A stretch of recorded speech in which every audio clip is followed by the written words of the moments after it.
For me, purpose is kind of like Pokemon. You know, everybody's searching for it, but nobody really knows why. So what I'm going to do, because I'm not really a historian or Darwinist, but I'm a creative and I'm a storyteller. So I'm going to tell you a story about purpose.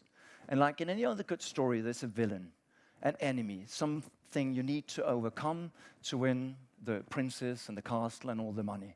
And in this little story, it's what I call the two-headed purpose monster.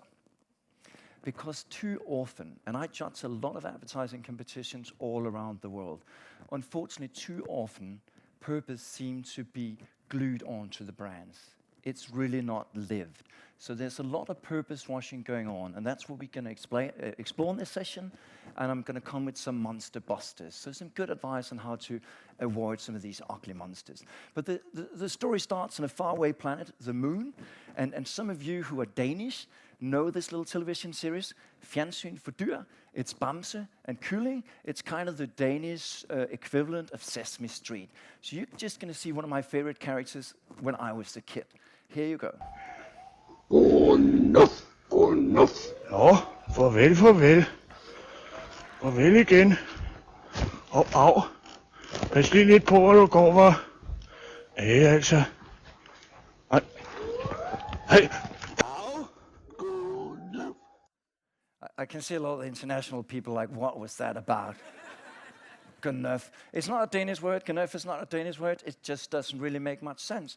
And it doesn't really make much sense to talk to a two-headed purpose monster. And let's just explore it for a little bit, okay? So over here, we have the bull. It's a strong animal. The attentive in the audience would probably say the raging bull in front of the New York Stock Exchange. That's the one. It's the strong one, chasing profit. On the other side, we unfortunately have a somewhat weaker animal, the lamb, a gentle animal. So probably a lot of you seem stuck in this quite forceful dilemma. And we sometimes probably feel like this little guy, Homer Simpson, where we kind of know that we should be doing good. Maybe we thought to ourselves, should we fly to Copenhagen? We're killing off polar bears. On the other hand, you've got the devil that says they got some pretty hot air stewards and air stewardesses on that Scandinavian Airlines flight. Don't they? So that's what the angel is going to tell you. So most often, the thing is, and I see this again and again and again in organizations, you have a mission, a vision, and then you introduce a purpose. A third thing, how are you ever going to move forward with that? You need to integrate the purpose into the brand. We're not talking about a brand and a sustainable brand, a brand and a purposeful brand. This needs to be a clear map forward, else we're going to end up doing something like this. And we're not going to move very far. So quite frankly, when I see brands again and again and again talk about purpose, I get disappointed. How far can we take these companies? Can a potato chip company really talk about world peace? Should it be talking about world peace? So the first little monster buster here today is this one. Is your purpose embedded in your brand's mission? Make sure to have a simple brand offering. A brand is about one thing and one thing only. So if you work with purpose, make sure to integrate that into your vision. Else we're going to end up with this two-headed monster. So let's start with some of the monsters, and I don't know if any of you are here from any of these companies, but average denizens, they say to help make every brand more inspiring and the world more intelligent. Everybody knows average denizens? They do this stuff. Intelligent, inspiring, they're a labeling company. Did they go too far?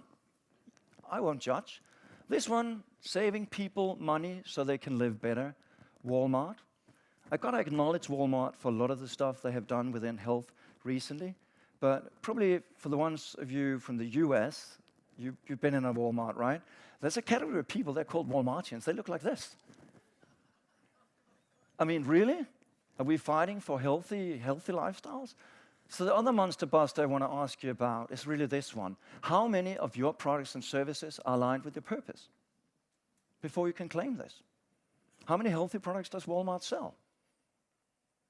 Look at Nissan, for example, a car company. They launched the Nissan Leaf. It's maybe 1% of their global sales. Are they a purposeful company? I don't know. Or this one, I'm going to really, I'm Danish, so it's a tough one to read. It's our goal to continue to synergistically initiate high standards in information in order to continue to assertively revolutionize timely technology for the high standards. Great mission, right? Anybody know the company? It's not a company, it's a fake. It's done by the mission statement generator. So if you're into buzzwords, plug them in there and save money on consultants. They're expensive. So think twice before you buy a purpose from a consultant. This is much cheaper. It really is. But to the monsters, because I'm going to introduce a couple of monsters, and some of you might recognize some of these monsters. So this monster is quite interesting. It's quite a common monster, where the one head is smaller than the other. And typically, that's kind of the Nissan Leaf. You have the little green car talking, and you have the other big head screaming, profit, profit, profit. So quite a common little monster. Does any of you recognize that monster? Not really, maybe. Maybe this one, Dr. Jekyll and Mr. Hyde. You say a lot of good stuff, but in the darkness of day, something else happens. This is kind of the classical greenwashing one. Does your brand leave a positive impact or just a positive impression? That's our little monster buster in terms of that. The next one, it's a scary one. It's one of the most scary monsters that you can come across. It's this little fellow. You might remember it from the film Total Recall with Arnold Schwarzenegger. So you go into the room, you think you're talking to a traditional business guy all dressed in a suit, and suddenly this little thing pops out of the stomach, the evil, because governance is not in place. Probably the best example here would be Volkswagen. I didn't expect anything about it. I have lots of Volkswagen examples in my book, and I praise them for all the good stuff they're doing.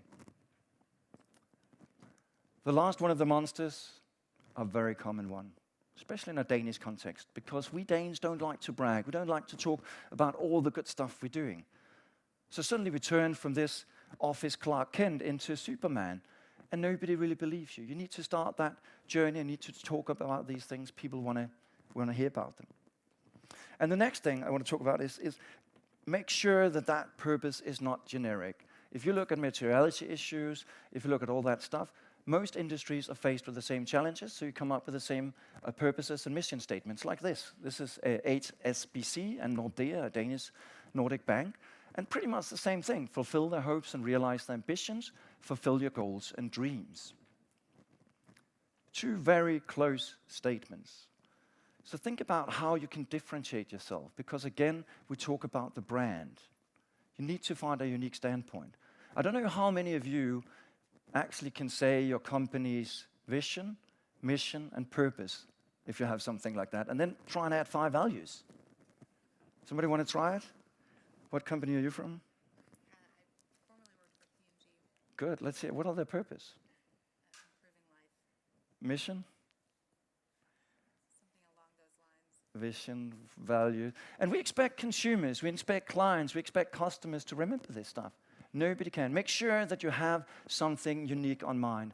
One of the best examples when we stay in kind of the banking sector is from Amex. I think they launched an amazing campaign called Small Business Saturday. For those of you who haven't seen it, go and watch. It's a great campaign, a great initiative. So ask yourself, as a monster buster, is your purpose distinct and differentiating? A very important question. But I know where the problem is, because it's kind of the Homer Simpson syndrome. Because we are the monsters ourselves most of the time. We are the two-headed monsters. We are split between wanting to do the right thing and earning a salary. And I think it's a human thing. It's in all of us. We all want to do the right thing. We should be the most knowledgeable crowd about sustainability. And probably how many of us really buy that fair trade t-shirt and go and buy those organic vegetables? Probably not that many of us. So that two-headed purpose monster starts within us all. And I think the challenge is that purpose is changing so rapidly. So how purpose used to be, I don't know how many of you know this guy on Time magazine. Anybody recognizes him? Howard Schultz, the CEO of Starbucks. One of the really kind of early leaders of purposeful companies. And he's on Time magazine because he does a lot for America, like unemployment, veterans, all that stuff. But I think Starbucks is one of the dinosaurs that had a long neck. They were visionary, but they're moving very slow. And the problem is when people look at them, they see this stuff. How can you talk about shared value when you don't pay tax? Shouldn't they just be paying the taxes and leave the WETs and all those issues alone? But the problem is there's new exciting players that ask this tough monster buster really loudly. Can you measure your impact? Really? Do you really dare to look at your company in the mirror and say, what is our true impact in society? Because there are smaller companies out there, and we talk about millennials, we talk about Gen Z and all that stuff. Those guys, yeah, they can work in Starbucks, and they might feel a little bit more purposeful than in your average retailer. But look at this little thing from Marie de Cra. She created a completely new type of coffee chain for young people who are passionate about coffee, who is passionate about an organic revolution. They could buy this coffee chart and they could run their own business. And I know all of you that knows everything about millennials, how much and how close that is to the heart of young people today. And it's quite interesting if you look at what Marie de Cra, the founder of Wheelies, talk about. She want to break down a lot of the stuff that you guys are doing, the big brands. And it's an effective model. If you look at it, starting a Starbucks restaurant, $500,000, starting your own little business with Wheelies. If we talk about shared value and access for everyone, this is quite an interesting model, I must say. And right now, it's in 47 countries, because this model is built on a different type of growth, on a different type of purpose. And I think if we got to face the real issue here, I was fortunate enough to grow up in Denmark, in a welfare state, where we all are very fortunate. But unfortunately, the top of the pyramid is getting richer and richer, and the bottom is not really seeing a lot. I think if we talk about purpose and we talk about new business models, I rather believe in the Wheelies models, and I think that's the future of purpose. So today, I think we need to talk about these monsters, these two-headed monsters that are hiding underneath the bed. And probably all of you with children know the only reason, or the only way to get monsters out underneath the bed is to shed some light on them.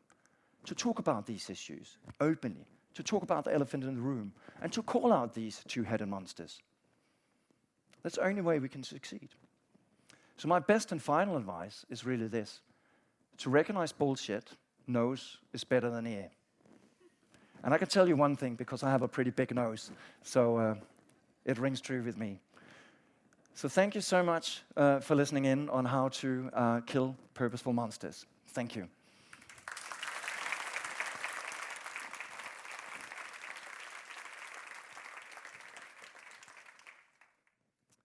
Here at Sustainable Brands, we like to recycle things, so they also recycle me to be emceeing the next speaker. So that's good. The next speaker, I'm really proud to announce.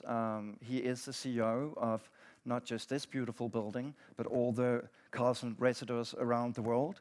So I want to invite Wolfgang Neumann to the stage, and he will share how the hotel group is becoming a sustainable leader in the hospitality industry. So give Wolfgang a warm welcome. Thanks, Thomas.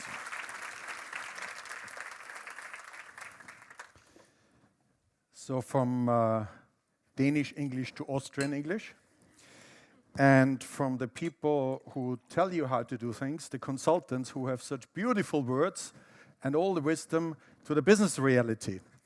I'm not here to tell you any bullshit.